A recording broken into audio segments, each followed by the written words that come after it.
பக்கோடா எப்படி இருக்கு நவ்யா? நல்லா இருக்கு. நல்லா இருக்கும்மா. கிறிஸ்பியாக இருக்கா? ஆமாம்.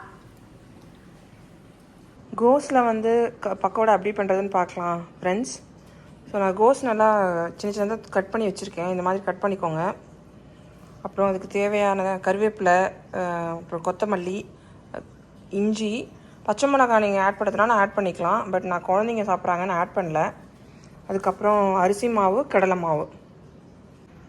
ஸோ இதில் வந்து இந்த கருவேப்பிலை நிறைய இருந்தால் போட்டுக்கோங்க. இப்போ என்கிட்ட கம்மியாக தான் இருக்குது, அதனால் நான் கொஞ்சமாக போட்டிருக்கேன்.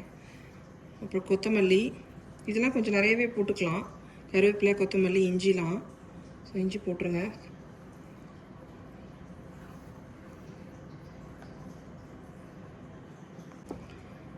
நான் கடலை மாவு, அரிசி மாவு ஆட் பண்ண போகிறேன்.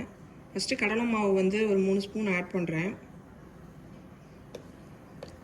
நீங்கள் கடலை மாவு எவ்வளோ ஆட் பண்ணுறீங்களோ அதே அளவு அரிசி மாவும் ஆட் பண்ணணும்.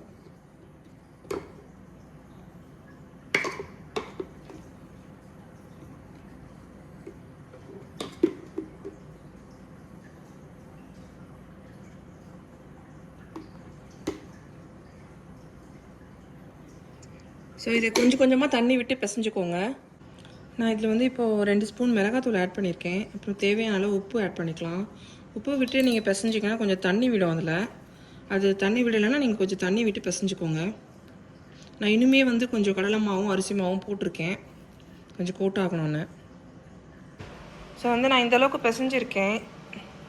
பார்த்தீங்கன்னா கொஞ்சம் தான் கோட்டாக இருக்குது. நான் மாவு கம்மியாக தான் இருக்கணும், அந்த வெஜிடபிள்ஸ் நல்லா தெரியணும். ஸோ நல்லா புரிஞ்சிட்ருக்கு கோஸ் பக்கோடா.